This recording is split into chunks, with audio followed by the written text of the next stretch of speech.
আসসালামু আলাইকুম, সবাইকে আমন্ত্রণ জানাচ্ছি Beyond Border Sports presents the football insight powered by Rabbit Hole BD. ফুটবলের সাপ্তাহিক আয়োজন আমাদের এই ফুটবল ইনসাইট। বরাবরের মতো আমাদের এই সপ্তাহেও আমাদের সাথে আছেন আমাদের সবার প্রিয় জাহিদ হাসান এমিলি ভাই। ভাইয়া কেমন আছেন? আছি আলহামদুলিল্লাহ, আপনি কেমন আছেন? আছি ভালোই।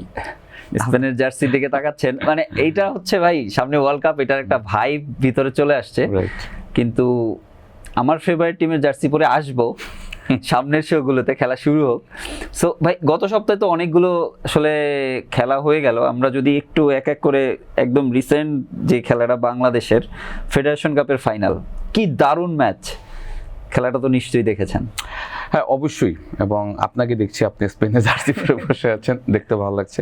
সামনে যেহেতু ওয়ার্ল্ড কাপ এবং সামনে কুরবানির ঈদও আছে, আমার কাছে মনে হয় যে এবার বাংলাদেশিদের জন্য মানে ঈদ প্লাস ওয়ার্ল্ড কাপ, মানে এটার একটা এক্সাইটমেন্ট চিন্তাই করা যায় না। সেই জায়গা থেকে আমি বলবো যে আমরা যারা প্লেয়ার রয়েছে বা যারা ফ্যান রয়েছে তাদের জন্য আমি বলবো যে বিশাল একটা মোমেন্ট ওয়েট করছে, যেটা আমরা সবাই মিলে এনজয় করবো। এবং আপনার যেটা বলেছেন যে গতকালকে ফেডারেশন কাপ ফাইনাল হয়েছে, বসুন্ধরা কিংস 3-2 গোলে মোহামেডানকে হারিয়ে চ্যাম্পিয়ন হয়েছে। এবং বসুন্ধরা কিংস এবছর যতগুলো ট্রফি ছিল সবগুলোই তারা জিতেছে। শুরুতে চ্যালেঞ্জ কাপ জিতেছে, এরপরে লিগ তারা এক ম্যাচ হাতে রেখেই কিন্তু চ্যাম্পিয়ন হয়ে গিয়েছে, এবং লাস্ট ছিল ফেডারেশন কাপ, সেটাও তারা চ্যাম্পিয়ন হয়ে গেছে। এবং স্পেসিফিকভাবে যদি ফেডারেশন কাপের গতকালকে ম্যাচটা দেখেন, আমার কাছে মনে হয়েছে যে দুর্দান্ত একটা ম্যাচ হয়েছে। ফাইনাল যেরকম ডোরিয়েলটনের সম্পর্কে কি বলবেন ভাই?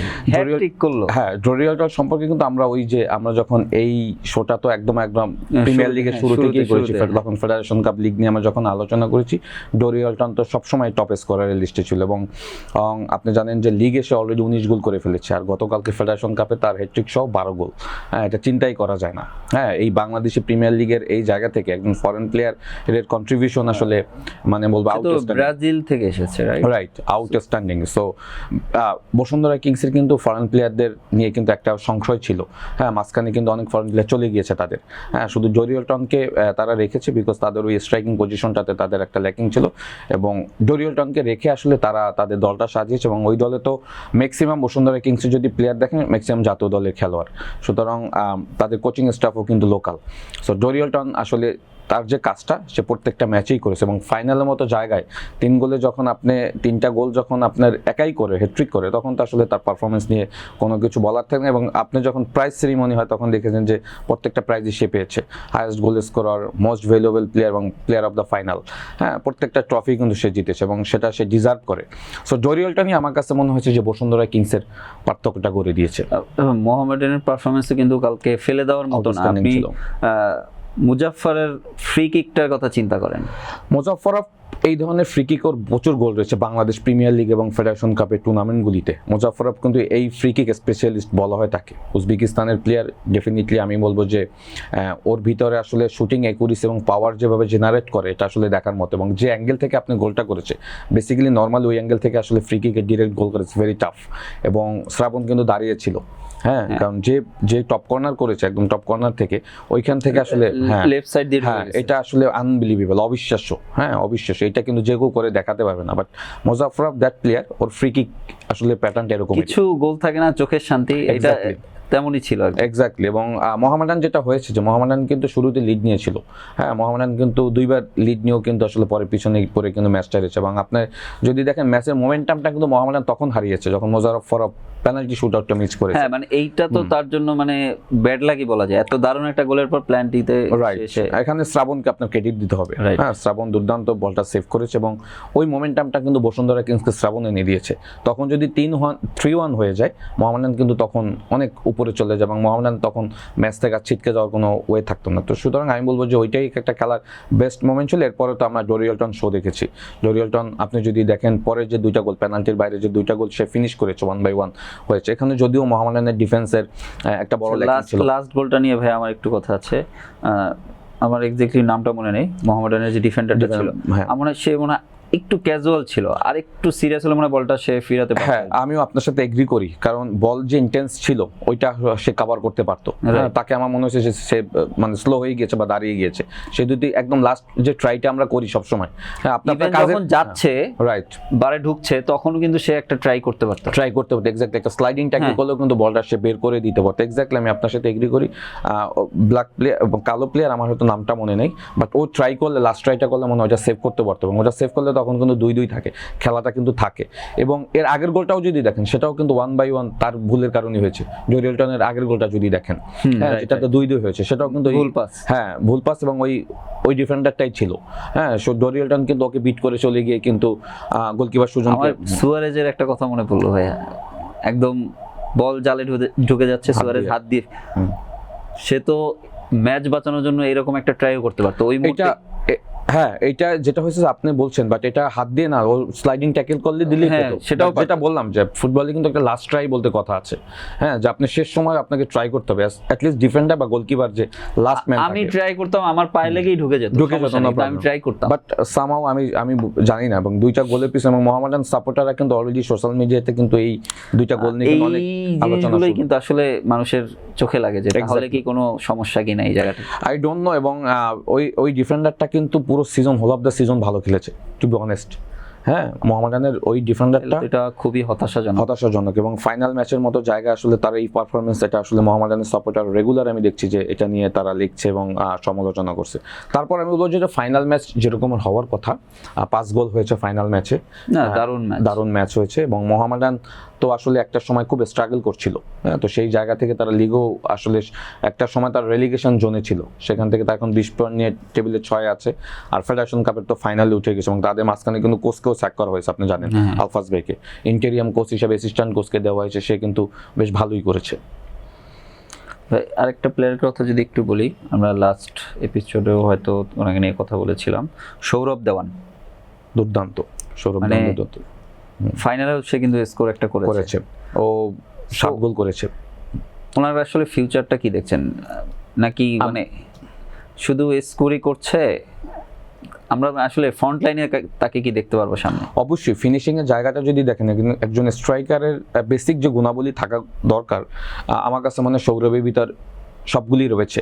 হ্যাঁ, কারণ সে হেডিংও গোল করতে পারে, প্লেসিং শুটও গোল করতে পারে, লং রেঞ্জ শুটও করতে পারে। অ্যাট দ্য সেম টাইম আপনি যদি দেখেন তার লাস্ট যে গোলটা করেছে, সে অন দ্য স্পট ছিল। হ্যাঁ, সেন্টার সার্কেল একদম যেখানে থাকা দরকার, হ্যাঁ আপনার গোল এরিয়ার সামনে যেখান থেকে ম্যাক্সিমাম গোলগুলি হয়, সে কিন্তু অন দ্য স্পট চলে গিয়েছে, এবং যখন ওখান থেকে কাটব্যাক এসেছে সে কিন্তু সুন্দর করে ফিনিশ করেছে।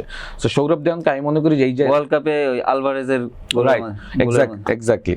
সো আমি মনে করি যে সৌরভকে এখন আসলে পাইপলাইনে আমাদের রাখা উচিত। জাতীয় দলের স্কোয়াডের যে পাইপলাইনগুলি রয়েছে, লাইক আপনি জানেন আমাদের এখন 2টা স্কোয়াড হবে জাতীয় দলে, একটা মালদ্বীপে যাবে, একটা সান মেরিনে যাবে। অ্যাটলিস্ট তাকে মালদ্বীপের যে স্কোয়াডটা যাবে সেখানে অ্যাটলিস্ট তাকে রাখা উচিত, একটু ঝালাই করে তো দেখা উচিত। কারণ আমাদের তো আসলে বেসিক্যালি ওই পজিশনটা তো কোনো প্লেয়ার নেই। হ্যাঁ, যদি দেখেন আমাদের তো স্ট্রাইকার ছাড়া খেলতে হয় জাতীয় দলে, এই মুহূর্তে কিন্তু স্ট্রাইকার ছাড়াই খেলছি, তো সেখানে সৌরভ দেওয়ান আমার কাছে মনে হয় যে একটা বড় অপশন হতে পারে। হামজা এসে গোল দিচ্ছে, হ্যাঁ না সেটা তো এশিয়ান কাপে তো হামজা 4টা গোল দিয়েছে একাই। তো এবং যেটা হয় যে আমাদের তো মিডফিল্ড থেকে রাকিব বা ফাহিম এরাই গোল দেয়, আমার তো স্ট্রাইকার ছাড়াই খেলবে, পিছন থেকে মুরসালিন গোল দেয়, হামজা গোল দেয়, সো এর বাইরে তো আসলে স্ট্রাইকার নেই। তো সৌরভ দেওয়ানকে আপনি যেটা বলছেন ট্রু, যে তাকে এখন আসলে সুযোগ দেওয়া উচিত। কারণ ফেডারেশন কাপেও সে 7 গোল করেছে, লিগও 5 না 6 গোল করেছে, টোটাল 10-12 গোল প্লাস তার নামের পাশে রয়েছে। সুতরাং আমি মনে করি তাকে এখন সুযোগ দিয়ে জাতীয় দলের সাথে অ্যাডাপ্ট করা উচিত। ভাই এবার একটু ইংলিশ প্রিমিয়ার লিগেতে যে আর্সেনাল চ্যাম্পিয়ন হয়ে গেল, এখন এইটা আর্সেনালের থেকে আমার মনে হয় ম্যান সিটি কি করলো ভাই, হেরেই যাচ্ছিল কিন্তু মানে হ্যাঁ মানে এক্সট্রা টাইমের মানে অ্যাডিশনাল টাইমে গোল আর কি। যেটা হচ্ছে যে আপনার আর্সেনাল চ্যাম্পিয়ন হবে এটা একটা সময় কনফিউশন ছিল, যখন 30 রাউন্ডের সময় আমরা আলোচনা করেছিলাম যে আর্সেনাল তো এই সময় আসলে মোমেন্টামটা হারিয়ে ফেলে, মানে আর্সেনাল শেষ মুহূর্তে গিয়ে মোমেন্টাম ধরে রাখতে পারে না, এটাই প্রতি বছর দেখছি। হ্যাঁ, বাট আমি কিন্তু আপনাকে সবসময় বলেছি একটা জিনিস, যে আমি চাই মনে প্রাণ আর্সেনাল চ্যাম্পিয়ন হোক, কারণ 2003-04 পরে কিন্তু আর্সেনাল আর লিগ জিততে পারেনি। হ্যাঁ, সুতরাং মিকেল আর্টেটা আসলে দলটাকে আসলে এমনভাবে গুছিয়েছে, সবসময় সে এই 30 রাউন্ড 28 রাউন্ড পর্যন্ত 1 নম্বরে থাকে, পরবর্তী দিকে চ্যাম্পিয়ন্স লিগ, FA কাপ সবগুলি হারিয়ে ফেলে, ট্রফি জিততে পারে না। বাট ফরচুনেট এবছর আমার কাছে মনে হয়েছে যে সে লিগ জিতেছে এবং চ্যাম্পিয়ন্স লিগের ফাইনাল উঠে গিয়েছে, এবং এইটা কিন্তু সে ডিজার্ভ করে। হ্যাঁ, ডিজার্ভ করেই কারণ আপনি যদি দেখেন আর্সেনাল যে দলটার স্কোয়াড, এই দলটার স্কোয়াডের কিন্তু আসলে যদি ভ্যালু দেখেন, সেখানে কিন্তু ম্যানচেস্টার সিটির মতো এত তারকা প্লেয়ার নেই। বাট যদি দলটা দেখেন অ্যাজ এ টিম হিসাবে, আপনার ডেকলেন রাইস, অ্যারন সাকা, ডেভিড রায়া গোলকিপার, একটা ব্যাস, এই ব্যাসটা কিন্তু অনেক দিন ধরেই আর্সেনালকে কিন্তু সবসময় টপে রাখে, but end of the day trophy জিততে পারে না। তো সেই জায়গা থেকে আমি ভেরি মাচ হ্যাপি যে মিকেল আর্টেটা পেপ গার্দিওলার অ্যাসিস্ট্যান্ট কোচ ছিল। হ্যাঁ, সেখান থেকে সে আর্সেনালের দায়িত্ব নেওয়ার পর কিন্তু আর্সেনাল দলটাকে এইভাবে প্লেয়ার কিনে কিন্তু একটা জায়গায় নিয়ে এসেছে। তো সেই জায়গা থেকে আমি বলবো যেটা খুবই ভালো হয়েছে, এবং আর্সেনাল এই ট্রফিটা ডিজার্ভ করে। হোপফুলি চ্যাম্পিয়ন্স লিগটাও জিতে যাবে। না, এই মুহূর্তে এটা আসলে বলা একটু কঠিন, এই মুহূর্তে এই বলা টাফ, কারণ আপনি যদি দেখেন Paris Saint Germain back to back last defending champion, এবং অলরেডি তারা ফাইনাল এসে বায়ার্ন মিউনিখকে হারিয়ে, এবং এই ফাইনালটাতে আর্সেনাল একরকমের প্যাটার্নে ফুটবল খেলে, প্যারিস আবার আরেক ডিফারেন্ট প্যাটার্ন কিন্তু। সো প্যারিসের যেটা হয় যে প্যারিস বায়ার্ন মিউনিখের মতো দলকে হ্যাঁ যেভাবে আসলে হারিয়ে আসছে, সেখানে আর্সেনালের সাথে তুলনামূলক যদি আপনি কম্পিটিশনটা বা কম্পেয়ারটা করেন, সেখানে কিছুটা হলো প্যারিস সেন্ট জার্মেনকে আগে রাখবে। তারপরও আর্সেনালকে এখানে ফাইনাল ম্যাচে কোনোভাবেই আপনার ছোট করার কোনো রাস্তা নেই। আমার কাছে যেটা মনে হয়, ফাইনাল ম্যাচ আসলে ডিফারেন্ট একটা ম্যাচ, এইখানে যে কেউ যে কোনো কিছু করে ফেলতে পারে। ফাইনাল ম্যাচ প্রেডিকশন হয় না, সারা পৃথিবীর কোনো ম্যাচই ফাইনাল ম্যাচ নিয়ে কোনো আলাদা, কারণ এটা ওপেন থাকে ম্যাচ। হ্যাঁ, কারণ দুইটা দলই চ্যাম্পিয়ন হওয়ার জন্য আসে, এবং দুইটা দলেরই কিন্তু আলাদা আলাদা কৌশল থাকে। সো অন দ্য ডে যারা আসলে পারফর্ম করতে পারে, মেন্টাল স্ট্রেংথ যারা রাখতে পারে মাঠে, তারাই ম্যাচ জিতে। তো সেইখান থেকে আর্সেনাল যেহেতু অলরেডি লিগ জিতে ফেলেছে, আর্সেনাল কিন্তু এই মুহূর্তে বিশাল একটা কনফিডেন্সটা বুস্ট হয়ে আছে, এবং টেনশনও নাই যে হ্যাঁ আমি একটা লিগ টাইটেল জিতেছি, এখানে হারলেও অ্যাট লিস্ট কিছু একটা আছে। রাইট, এবং প্যারিস সেন্ট জার্মেন কিন্তু আপনার লিগ 1 এর কিন্তু টপেই রয়েছে, তারাও চ্যাম্পিয়ন হতে যাচ্ছে, দুই দলই সেম। সুতরাং তারা কিন্তু এখন মেইন ফোকাস থাকবে আপনার চ্যাম্পিয়ন্স লিগের দিকে। সুতরাং আমি মনে করি যে ম্যাচটা খুব ভালো একটা ম্যাচ হবে। আবার এমনও হতে পারে ম্যাচটা একটু বোরিং হবে, বাট কে চ্যাম্পিয়ন হবে এটা আসলে আমি আপনার এই মুহূর্তে বলতে পারবো না। হয়তো আর্সেনাল পিএসজি কে থামানোর জন্য বোরিং খেলাটাই খেলবে, যেটা লাস্ট তারা যদি ইয়াতে দেখেন, হোম অ্যান্ড অ্যাওয়ে যদি ম্যাচগুলি দেখেন, হ্যাঁ সেখানে ম্যাচগুলি দেখতে ভালো লাগে না, বাট তাদের যে গেম প্ল্যান ছিল, ফোকাসটা ঠিক ছিল, হ্যাঁ গেম প্ল্যানটা কিন্তু এক্সিকিউট করেছে। এখন আপনি অনেক ভালো ফুটবল খেলেছেন, and of the day match হেরে গিয়েছেন, ওইটা তো ভ্যালু নাই। সো মিকেল আর্টেটা ডেফিনেটলি আমার কাছে মনে হচ্ছে এই মুহূর্তে যত প্রমিজিং কোচ রয়েছে তাদের ভিতর মিকেল আর্টেটা অন্যরকম। অ্যাস্টন ভিলা ইউরোপা লিগের চ্যাম্পিয়ন হয়ে গেল।